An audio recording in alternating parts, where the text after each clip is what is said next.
हे भगवान, सावन का आधा महीना बीत गया। अगर इस बार भी बादल रास्ता भटक गए तो मैं अपने बच्चों का पेट कैसे पालूंगा। लाला मेरी जमीन छीन लेगा। हे रामदीन, सावन के चक्कर में मत पड़। आसमान सूखा है और तेरी किस्मत भी। मेरा पुराना कर्ज ब्याज समेत चुका, नहीं तो ये सावन बीतने से पहले तेरा खेत मेरा होगा। लाला जी, ऐसा मत कहो। वो खेत हमारे पुरखों की निशानी है।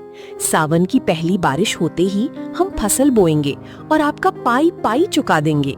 सावन का महीना लग चुका था, लेकिन रामदीन के गांव हरिपुर में बदलों का दूर दूर तक अता पता नहीं था। सूखी मिट्टी रामदीन की उम्मीदों को तोड़ रही थी। लाला धनीराम का कर्ज सिर पर था और घर में दाने दाने की फिक्र थी। हे भगवान, सावन का आधा महीना बीत गया। अगर इस बार भी बादल रास्ता भटक गए तो मैं अपने बच्चों का पेट कैसे पालूंगा। लाला मेरी जमीन छीन लेगा। रामदीन भाई, हौसला मत हार। सावन का महीना कभी खाली नहीं जाता। देखना, भोलेनाथ सुनेंगे। सुखिया भाई, उम्मीद पर तो जी रहा हूं, पर बच्चों के भूखे चेहरे देखकर कलेजा फट जाता है। रामदीन के घर में गरीबी का साया था, लेकिन आपस में प्यार और सम्मान की कोई कमी नहीं थी। सुनो जी, घर में बस आज शाम का ही राशन बचा है। छोटू दोपहर से भूखा था, बस सूखी रोटी चबा रहा है। पिताजी, कब तक हम इस सूखी मिट्टी के भरोसे बैठेंगे? मैं कल ही शहर जा रहा हूं, वहां मजदूरी करूंगा। कम से कम परिवार भूखा तो नहीं मरेगा। भैया, शहर मत जाओ। इस सावन में अगर तुम चले गए तो माँ का दिल टूट जाएगा। हम रूखी सूखी खा लेंगे पर साथ रहेंगे। बेटा मंगत, हिम्मत मत हार। किसान का बेटा खेत छोड़कर भागेगा तो धरती माँ का कर्ज कौन चुकाएगा।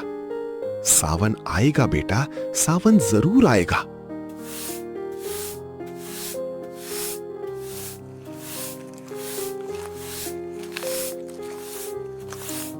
हे रामदीन, सावन के चक्कर में मत पड़। आसमान सूखा है और तेरी किस्मत भी। मेरा पुराना कर्ज ब्याज समेत चुका, नहीं तो ये सावन बीतने से पहले तेरा खेत मेरा होगा।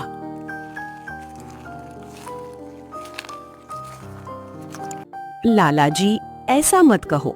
वो खेत हमारे पुरखों की निशानी है।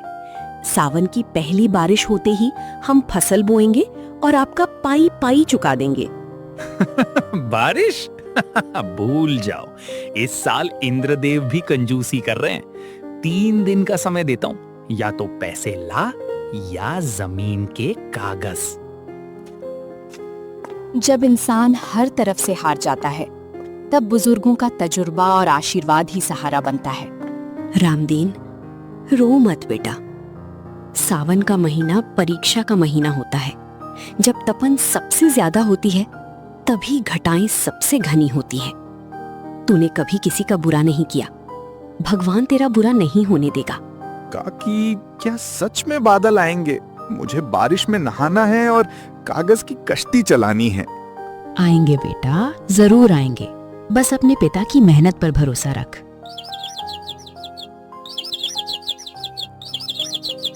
तीसरे दिन की सुबह, जब लाला धनीराम के आने का समय करीब था, कुदरत ने अपनी करवट बदली। सावन का असली रूप सामने आया। पिताजी, पिताजी देखिए, आसमान काला हो गया, हवा ठंडी हो गई। हे मेरे भोलेनाथ, तूने सुन ली, सावन आ गया। मेरी धरती माँ की प्यास बुझ गई।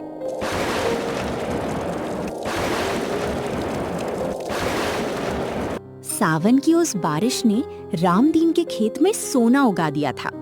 बम्पर पैदावार हुई थी। लाला धनीराम फिर से आता है। इस बार उसके हाथ में जमीन के कागज हैं। उसके चेहरे पर लालच साफ दिख रहा है। रामदीन, समय पूरा हुआ। ला मेरे पैसे, नहीं तो जमीन मेरी। रामदीन मुस्कुराता है और गर्व से आगे बढ़ता है। मंगत अनाज की बोरियों के पीछे से रुपयों की थैली लेकर आता है। लीजिए लाला जी, ये आपका पूरा कर्ज है, ब्याज समेत। सावन की हर एक बूंद ने मुझे मेरी मेहनत का फल दे दिया है। अब मेरी जमीन से अपना हक हटा लीजिए। ये कैसे हो सकता है?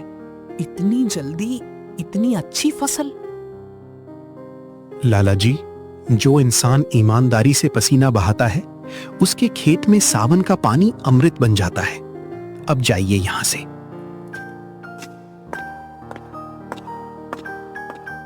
सावन के उस चमत्कार को 3 साल बीत चुके थे। रामदीन का परिवार अब दाने दाने को मोहताज नहीं था, लेकिन तरक्की अपने साथ नई जिम्मेदारियां और चुनौतियां लेकर आती है।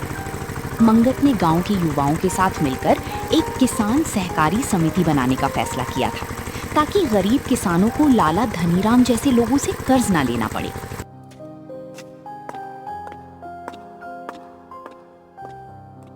पिताजी, इस सावन हमने खेतों में नई तकनीक और जैविक खाद का इस्तेमाल किया है। अगर इस बार भी बाबा भोलेनाथ की कृपा रही तो हमारे साथ साथ पूरे गांव के किसानों की किस्मत बदल जाएगी। बेटा, तेरी सोच बहुत नेक है, पर याद रखना, जितनी बड़ी ऊंचाई होती है हवा का झोंका उतना ही तेज होता है। पैर हमेशा अपनी मिट्टी पर ही टिके रहने चाहिए।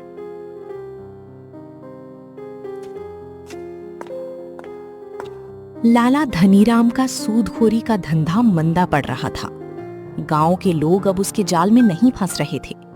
बदले की आग में जलते हुए लाला ने गांव के मुख्य बांध के पानी को मोड़ने की साजिश रची, जिससे सावन की बारिश का पानी रामदीन और समिति के खेतों तक ना। उस रामदीन और उसके पढ़े लिखे बेटे को लगता है कि वो मेरी सल्तनत हिला देंगे। सावन की बारिश तो होगी, लेकिन उस पानी पर पहला हक मेरा होगा। बांध के मुहाने पर पत्थर डाल दो, सारा पानी मेरे खेतों की तरफ मुड़ना चाहिए। रात का समय, आसमान में भयानक बिजली कड़क रही है। सावन की सामान्य बारिश अब मूसलाधार तूफान में बदल चुकी है।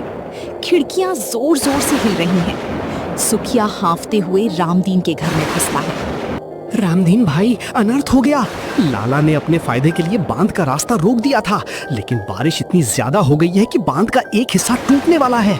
अगर वो टूटा तो पूरा गांव बह जाएगा। पूरा परिवार चौंक जाता है। सजनी घबराकर भगवान की मूर्ति के सामने हाथ जोड़ लेती है। छोटू डरकर बिंदिया के पीछे छिप जाता है। पिताजी, हमें अभी बांध पर जाना होगा। अगर गांव को बचाना है तो उस रुकावट को हटाना ही होगा। रामदीन का कमर दर्द होने के बावजूद सीधे खड़े होते हुए, मैं भी चलूंगा बेटा। ये सिर्फ हमारी फसल की बात नहीं, हमारे पूरे हरिपुर गांव की जान का सवाल है। भारी बारिश और तेज हवाओं के बीच रामदीन, मंगत और सुखिया बांध पर पहुंचते हैं। वहां लाला धनीराम पहले से मौजूद है, लेकिन वो एक बड़ी पत्थर के नीचे फंसा हुआ है और पानी का स्तर उसके गले तक पहुंच रहा है। उसके गुर्गे उसे छोड़कर भाग चुके हैं। बचाओ, कोई मुझे बचाओ, मैं मरना नहीं चाहता। मंगत लाला को देखकर रुक जाता है। उसके मन में पुराना गुस्सा जागता है, लेकिन रामदीन बिना सोचे पानी में कूद पड़ता है। पिताजी नहीं, इस आदमी ने हमेशा हमारा बुरा चाहा है। मंगत, सावन का पानी किसी में भेद नहीं करता, वो सबको जीवन देता है। हम किसान हैं बेटा, किसी की जान लेना या देखना हमारा धर्म नहीं है, मदद करना हमारा धर्म है।